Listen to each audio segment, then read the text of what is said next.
Shalom semua, kembali lagi di Hagios Podcast, Rohani menginspirasi.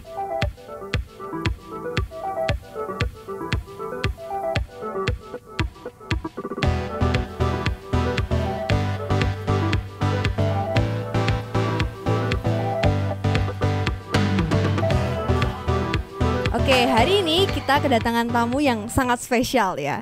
Yang pertama ada dari Tante Neti. Halo semuanya. Yang kedua ada Becky. Hai. Nah, untuk perkenalan, Tante Neti ini adalah ibu gembala di GPDI Hagios Family Yogyakarta. Ya Tante ya? Iya betul. Oke, lanjutnya ada Becky, teman kita di Hagios Teens. Oke, betul. Bagaimana kabarnya hari ini Tante? Oh, sangat baik sekali, puji Tuhan. Puji Tuhan. Haleluya. Kalau dari Becky Ya luar biasa, puji Tuhan juga ya. Kalau Kak Dian gimana nih? Nah, aku puji Tuhan. Oh, ya. iya. Dia luar biasa pokoknya. Kelihatan. Harus selalu bersemangat ini Tante. Amin.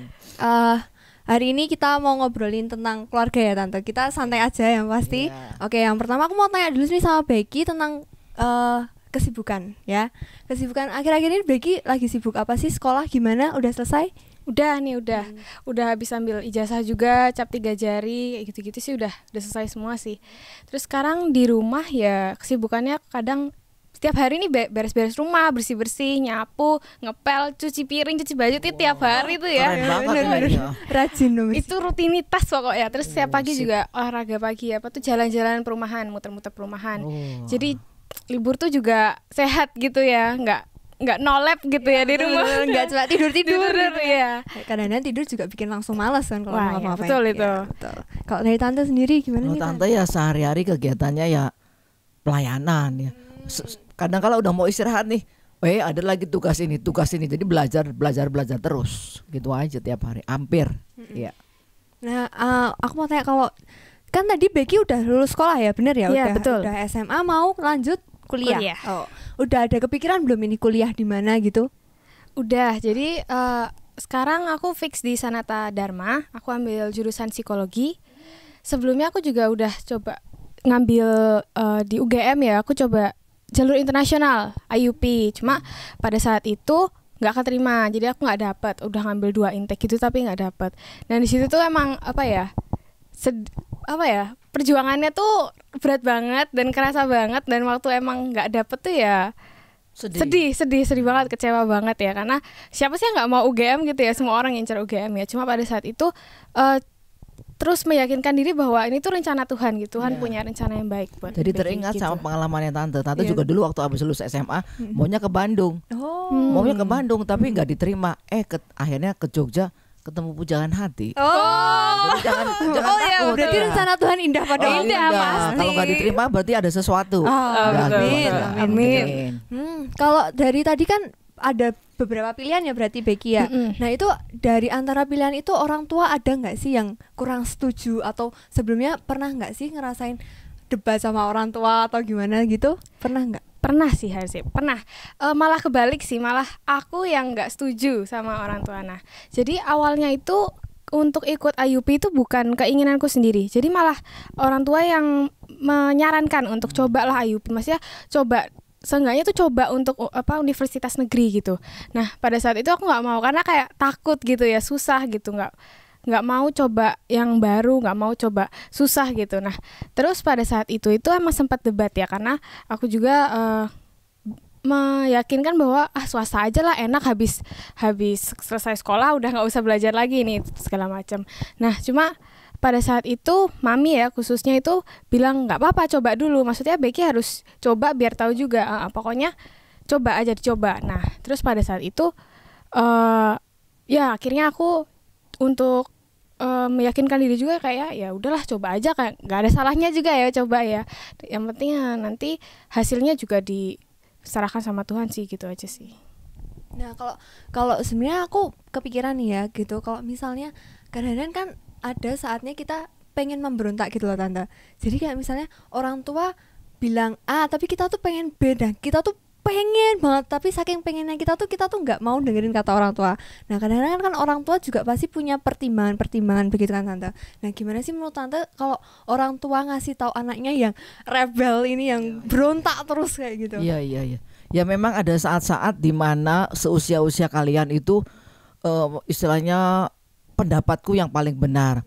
Ya kalau saya kembali gini aja Dian, kalau misalkan kita punya orang tua yang takut sama Tuhan, kita punya orang tua yang jelas hidupnya tuh takut sama Tuhan, ya coba kita mau merendahkan hati untuk mendengar nasihatnya. Karena kadangkala Tuhan bicara lewat orang tua kita. Ya ada saatnya kita berontak, ada saatnya kita misalkan pacaran, nah ini pacaran. Misalkan nggak setuju, orang tua pasti kasih masukan. Kenapa orang tua nggak setuju? Nah si anak biasanya, oh mama papa gini. Ya kalau tetap mau rebel, mau tetap berontak, ya jalankan. Nanti akibatnya ya rasakan sendiri. Tapi biasanya orang tua dia punya hikmat atau punya pandangan ke depan. Kenapa kok jangan sama si A itu atau jangan sama si B? Itu aja. Ya sebagai anak ya tentunya memang kadangkala pengennya pendapatku nih yang paling bener nih. Aku udah cinta mati sama dia. Padahal aku yang paling kenal gitu ya. Gitu. Padahal mungkin orang tua punya pengalaman dan punya masukan-masukan yang jauh ke depan gitu. Ya. Begitu. Kamu mungkin ada pengalaman jodoh gitu? Belum sih kalau secara pribadi belum pernah nih. Oke, lanjut ya. Kan di saat itu Tante, di saat itu kan pasti ada saat-saat kita merasa kurang nyaman hubungan kita dengan orang tua. Di saat kita tadi berontak itu tadi mungkin ya Tante.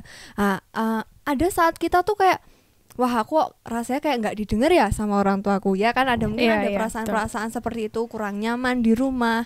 Terus habis itu rasanya pengen di luar aja deh, kayaknya teman-temanku lebih dengerin aku nih, lebih mihak ke aku kayak gitu.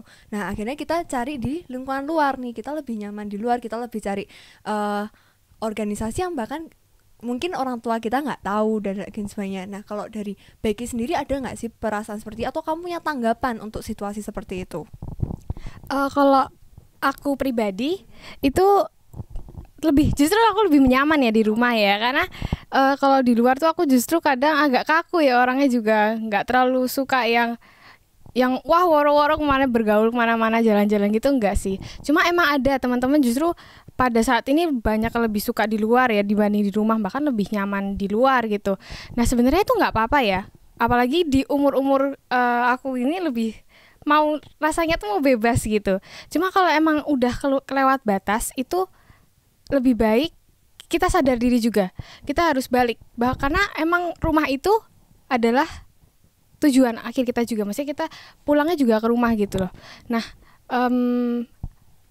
kalau aku sendiri sih emang sebenarnya kalau di luar itu justru nggak nyaman ya. Iya. Ya mungkin pada kesempatan kali ini saya justru ingin ngomong gini. Kadang orang tua menciptakan rumah itu nggak nyaman. Kenapa gitu Tante? Nah Kenapa itu malah nggak nyaman? karena kadang kala suami istrinya ribut terus. Iya, betul. Si ayah nggak mau sayang sama ibu nggak.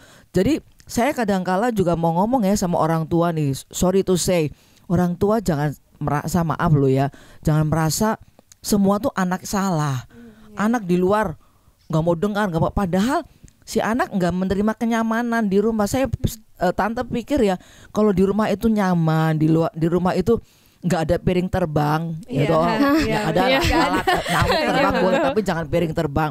Nggak ada kata-kata makian dari ayah atau dari ibu. Anak nyaman pasti di rumah. Ya jadi kalau anak maunya di luar, cobalah sebagai orang tua sekali-sekali kita check ourselves. Kita cek diri kita, apakah kita sudah menciptakan suasana rumah keluarga yang harmonis dan enak gitu loh. Iya. Tadi kan dari Tante bilang kadang-kadang orang tua sendiri yang membuat rasa nggak nyaman itu sendiri. Mungkin itu kan tidak sengaja ya Tante ya. Kan orang tua juga manusia pasti Tante, pasti ada salah. Nah kalau dari anak sendiri, dari Becky ya, itu untuk mengelola rasa sakit hati kan pasti nggak sengaja, orang tua nggak sengaja menciptakan rasa sakit hati itu kan. Nah kita sebagai anak sakitnya di sini gitu. Iya sakitnya di sini sampai kadang-kadang kan malah sampai nggak mau ngomong gitu kan kadang-kadang. Tapi kalau minta uang tetap ngomong. Lah itu prioritas kayaknya Tante beda deh. Nah itu makanya gimana sih caranya mengelola rasa sakit hati itu biar nggak keterusan nih sama orang tua kita, tetap komunikasi, biar tetap kita menghormati orang tua begitu kan. Oke, sebenarnya sering juga ya, itu sering terjadi ya. Cuma aku dari kecil juga emang diajarkan untuk jangan pernah ngelawan orang tua, jangan pernah jawab kalau emang kita dimarahin gitu. Nah, cara terbaiknya adalah komunikasi. Coba ngobrolin apa yang aku rasain pada saat itu. Cuma sebenarnya pada saat itu aku juga menanamkan pada pikiranku sendiri bahwa mereka tahu yang lebih baik gitu untuk aku. Nah, jadi jangan terlalu berpaku sama diri sendiri juga, coba untuk buka pikiran gitu. Nah, terus juga coba untuk komunikasi, curhat. Jadi kita tahu masalah satu sama lain, apa yang kita rasain juga. Jadi terbuka gitu ya mungkin ya. Oke. Kalau lihat dari Becky tadi berarti hubungan sama orang tua kan sangat dekat ya otomatis Tante. Nah, ada nggak sih pengaruhnya sama teman-temanmu di luar? Jadi kalau misalnya di rumah itu kan udah senang sama orang tua, udah pokoknya dari rumah aja udah senang gitu. Nah, pergaulanmu sama teman-teman jadi kayak gimana sih? Ada nggak pengaruhnya gitu? Ada. Jadi sebenarnya karena aku terlalu nyaman di rumah, itu membuatku jadi lebih tertutup gitu, malah mungkin terlalu tertutup ya. Nah, terus pada saat itu aku sempat cerita, jadi sebenarnya itu keceplosan ya, aku sebenarnya nggak pengen cerita malahan, karena pengennya pendem sendiri aja, tapi pada saat itu malah keceplosan. Sebenarnya aku juga waktu itu sempat menyesal ya, aduh kenapa ya kok ngomong ke mami kayak gini gitu. Tapi justru malah karena cerita itu, aku merasakan dampak positifnya. Maksudnya cerita apa tuh? Karena ini takut untuk cerita, takut untuk terbuka sama orang lain tuh aku cerita, jadi kayak terlalu nyaman di rumah kayak gitu. Nah, karena mami juga lihat kalau aku pribadi tuh gak terlalu punya banyak teman gitu ya mungkin ya. Nah kayak gitu mami juga mungkin sedikit concern tentang itu, dan pada saat itu mami bilang gitu kalau sebenarnya aku nggak bisa kayak gitu, karena kehidupanku tuh nggak cuma di rumah doang, dan juga aku butuh teman di luar ya gitu ya. Nah jadi terus pada saat itu sempat ada rasa menyesalnya untuk cerita, tapi pada saat itu aku juga langsung kayak oh iya ya, untung aku cerita gitu loh. Nah jadi aku coba dengerin mami maksudnya, terus nangkep gitu maksudnya gimana, terus coba untuk lebih terbuka. Maksudnya mungkin selain kita ada di rumah, kita juga harus punya komunitas yang baik, komunitas yang saling support, komunitas yang mungkin bisa malah justru bisa mempengaruhi kehadiran kita, mempengaruhi komunitas yang ada di sekitar kita ya. Betul. Lah, kalau misalnya nih Tan, kita kan tadi di rumah terus juga nggak baik, tapi kalau di luar, nah kalau di luar kan kita kadang-kadang nggak bisa tahu kan Tante orang yang baik seperti apa. Kalau kadang-kadang kita terjerumus, awalnya dibaik-baikin, dimanis-manisin, ternyata kita terjerumus nih ke dalam satu pergaulan yang kurang baik seperti itu. Nah kalau dari Tante sendiri untuk menjaga anak-anaknya ini supaya enggak terjerumus sama hal-hal yang seperti itu, kira-kira seperti apa? Ya mungkin ini juga pesan ya bagi kita semua. Dunia sekarang ini beda. Tante waktu membesarkan ketiga anak-anak Tante belum, istilahnya sosmed belum seperti ini. Waduh, juga anak-anak tidak dikasih tablet ya, tidak dikasih laptop atau games. Kita main dakon, main kelereng, main beda petak generasi umpet, main dakon, main apa lagi ya? Engklek ya? Ya engklek. Enggak tahu sekarang ada enggak tuh yang SD, anak-anak SD kayak gitu? Udah beda digital semua ya. Beda digital. Makanya jadi agak beda cara mendidiknya. Memang ya dia enggak mudah mendidik anak di zaman sekarang tuh. Tante merasa bisa menyelami mereka. Nah, tapi sebagai landasan yang paling penting supaya anak-anak itu tidak terjerumus, ya beri pengertian takut akan Tuhan. Beri ya, mau nggak mau itu adalah kekuatan, itu adalah dasar fondasi supaya si anak tidak jatuh. Karena kalau kita lihat ya di dalam bangunan-bangunan, apa sih yang paling utama dalam sebuah struktur bangunan coba? Fondasi. Iya betul. Fondasi itu paling penting. Gereja kita Hagios berapa ratus juta atau berapa M kita habiskan untuk fondasi. Nah ketika kita membangun fondasi, orang luar kelihatan nggak? Orang-orang bisa lihat nggak kita waktu bangun fondasi? Nggak kelihatan. Biasanya kalau orang lagi mau bangun fondasi ditutup kan? Ditutup, betul. Dikeruk bawahnya. Fondasi itu the most important thing untuk sebuah bangunan. Nah menurut Tante, bagaimana anak-anak supaya tidak terjerumus? Sekarang kan gila banget kan, sosmed. Waduh, ngeri-ngeri ya. Handphone kita aja kalau salah pencet udah keluarnya aneh gitu ya. Ya tergantung kita. Kalau hidup kita dikuasai oleh Tuhan, ini nggak boleh nih. Anak-anak udah dibekali. Tapi kalau anak-anak tidak takut akan Tuhan, tidak mau seenaknya, ya bisa terjerumus. Jadi beri fondasi iman, takut akan Tuhan, cinta Tuhan dari awal.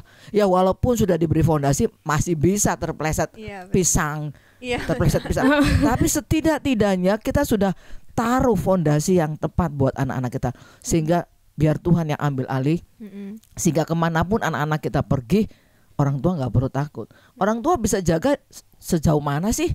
Cuma sekotak ini, sekotak mata kita, di luar gedung, di luar rumah nggak bisa kita ngawasi, udah nggak bisa. Walaupun ada handphone, ada apa, orang anak-anak bisa bohongi kita, ya kita pasrahkan sama Tuhan, beri fondasi yang kuat buat anak-anak kita. Itu dia.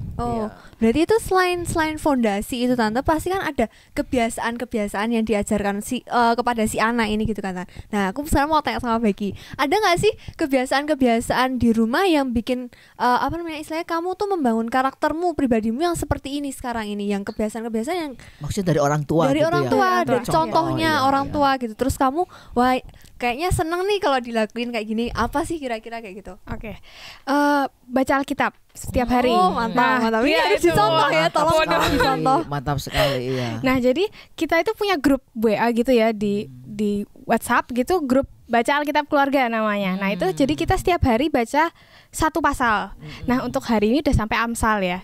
Jadi udah cukup lama sih udah mulai. Nah, itu tuh banget. Dari ide mami ya, itu jadi beride untuk supaya kita tuh konsisten untuk baca Alkitab setiap hari. Jadi kalau misalnya kita skip satu hari, ini makin lama kan makin numpuk ya. Betul. Nah ya itu, jadi kayak untuk konsisten untuk baca Alkitab satu hari satu pasal. Terus kita juga setiap malam ini doa bersama, doa malam bersama. Nah mami bilang ini mesbah doa. Jadi kita percaya bahwa 2-3 orang berkumpul tuh ada Tuhan di situ. Nah, jadi setiap malam kita doa bareng, terus bersyukur, terus juga selalu minta penyertaan Tuhan, terus juga selalu menyertakan Tuhan juga. Terus kita juga selalu doa setiap kali mau pergi, mau pulang gitu, kita selalu doa.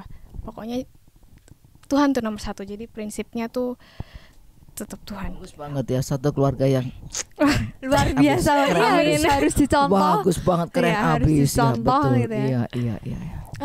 Kalau misalnya dari tante sendiri, ada nggak yang kebiasaan yang diturunkan kepada keluarga kepada anak-anaknya gitu, tapi nggak harus kayak misalnya kalau doa gitu kan, pasti kan doa gitu kan tante. Kalau dari tante selalu mengajarkan wanita itu harus mengalah. Wah, Iya. Gimana itu tante?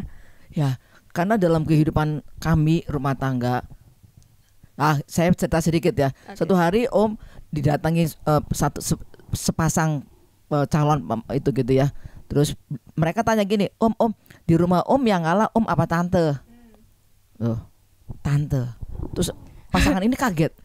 Loh, masa tante sih? Tante kan kelihatannya orangnya das. Waduh. Gitu kata si pasangan itu. Terus kata Om, iya tante kelihatannya gitu, tapi di rumah dia selalu ngalah.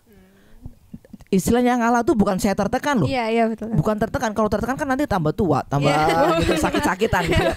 Artinya mengalah tuh gini, misalkan hal-hal yang bukan prinsip, nggak usah kekeh lah, kekeh tuh bahasa Sunda. Nggak bisa aku yang benar, kamu yang salah, enggak. Saya mendidik anak-anak, terutama kepada anak-anak perempuan, Cimanda, Cijoy, kalau sudah menikah, ya maksudnya bukan kalau sudah menikah aja ya, wanita tuh harus mengalah. Dalam artian kalau wanita itu mau mengalah, 90% rumah tangga tuh ada di tangan wanita. Wah, ini bicara pernikahan nih, Karena rumah tangga kalau wanitanya itu mau ngalah, dia pegang kendali. Walaupun gak ada di Alkitab ya. Hai ibu-ibu, hai istri-istri, mengalahlah. Tapi dalam praktek kehidupan, ketika seorang wanita mengalah, itu banyak menyelamatkan rumah tangga. Tanda kutip. Berarti ini agak beda ya. Kalau misalnya kan di sosmed tuh bilang wanita selalu benar gitu. Agak beda zaman gitu ya. Sekarang itu zaman emansipasi, masih sapi gitu. Iya. Aku tanya sama Tante Neti ya, Tante, kalau misalnya di Alkitab nih, ada nggak ya contoh keluarga ideal yang bisa kita contoh sehari-harinya untuk ya ini sebagai kita keluarga gitu? Ya kalau dibilang contoh 100% mungkin objektif ya. Tapi mungkin ada salah satu contoh orang tua Musa, Amram dan Yakobed itu punya anak Musa, Harun dan Miriam. Mereka semua kalau kita pelajari kan orang-orang yang satu Tuhan. Nah itu Itu mungkin ada salah satu contoh, tapi ya bukan berarti perfect family ya. Pasti ada kekurangan, pasti ada kelemahannya. Ya di dalam praktek kehidupan kita sehari-hari juga mungkin kalau orang tua atau keluarga yang benar-benar ideal mungkin ada, tapi pasti masih ada kekurangannya. Selalu saya bilang bahwa keluarga yang ideal bukan keluarga yang tidak ada konflik, bukan keluarga yang tidak ada pergumulan permasalahan, tapi ada. Cuman bagaimana kita menerima satu dengan yang lain, bagaimana kita berkomunikasi satu dengan yang lain, bagaimana kita give our love, saling mencintai satu dengan yang lain, itu jauh lebih penting, sehingga boleh menciptakan satu keluarga yang enak gitu loh. Iya. Wah, luar biasa. Ada Becky mau nambahin nggak? Aku juga setuju ya sama Tante ya. Harus ada rasa hangat juga ya dalam suatu rumah tangga dari sebuah keluarga. Nah, aku mau cerita sedikit nih dari kebiasaan keluargaku itu, dimana kita setiap kali ada yang pulang itu kita selalu kesambut gitu ya. Bagus banget loh. Hangat. Langka loh ini, langka loh. Iya, langka. Aku juga enggak soalnya. Iya, jadi kalau pulang itu merasa wah aku tuh ditunggu gitu ya. Nah gitu. Begitu juga kalau berangkat. Jadi kalau berangkat itu kita harus ini dada-dada gitu. Wah. Jadi kayak biasanya kalau orang datang itu minta oleh-oleh ya. Gak biasanya gitu kan. iya. Jadi mau pulang dia mau berangkat kita semua harus di teras gitu. Jadi merasa nggak sendiri gitu. Jadi merasa ditungguin gitu. Bagus banget, iya. Ada rasa hangat di dalam rumah gitu. Terus juga komunikasi itu penting ya. Gitu. Ya mungkin Dian pada kesempatan ini juga Tante mau ngomong soal yang kenapa sih anak harus hormat orang tua. Ya itu penting banget ya. Mungkin kenapa anak harus hormat orang tua. Di dalam ini ya, di dalam firman Tuhan Efesus 6 ayat 1 sampai 3 itu satu perintah, anak hormati orang tuamu. Suatu perintah supaya, jadi gini, hukum-hukum Tuhan yang diberikan oleh Tuhan, 10 hukum Tuhan. Nah, ketika diberi hormati orang tuamu itu ada akibatnya, Dian. Kalau yang lain kan jangan berzina, jangan mencuri, jangan saksi dusta, itu nggak pakai akibat. Tapi ketika hormati orang tuamu ada akibatnya. Di dalam Efesus, di dalam Kolose, akibatnya supaya berbahagia dan lanjut umurmu. Supaya lanjut umurmu. Jadi hormati orang tua itu adalah keharusan. Dan kalau anak-anak bilang, lah kalau orang tuanya gaptek, Nggak bisa. orang tuanya nggak bisa jadi contoh, orang tuanya pemabuk, penjahat, bagaimana? Ada di Alkitab Kolose 3:20, dalam segala hal. Hormatilah orang tuamu dalam segala hal. Bukan hormatilah orang tuamu kalau orang tuamu baik.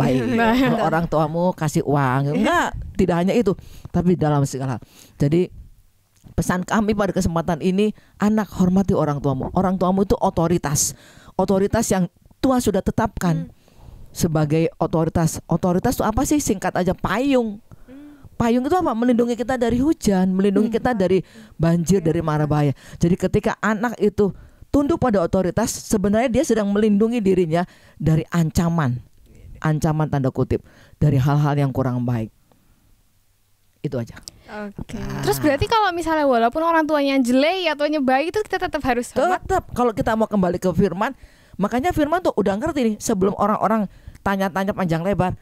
Taatilah orang tuamu dalam segala hal. Oke, gitu ya. Oke, ini mulai dari sekarang harus dicontoh, mulai dari tadi hangat, komunikasi dengan orang tua harus juga baik. Yang paling penting adalah hormati orang tua sebagai otoritas dari Tuhan, gitu ya. Betul sekali. Terima kasih Tante Neti, terima kasih Becky. Semoga jadi berkat ini. Semoga jadi berkat untuk. Sekian bincang-bincang kami hari ini. Terima kasih teman-teman sudah menonton video ini dari awal hingga akhir. Semoga dapat menjadi berkat untuk kita semua. Jangan lupa untuk menonton video-video lainnya di Hagios Family. Dan jangan lupa untuk klik like, komen, dan subscribe. Sampai bertemu di video selanjutnya. Hagios Podcast, rohani menginspirasi. Dah.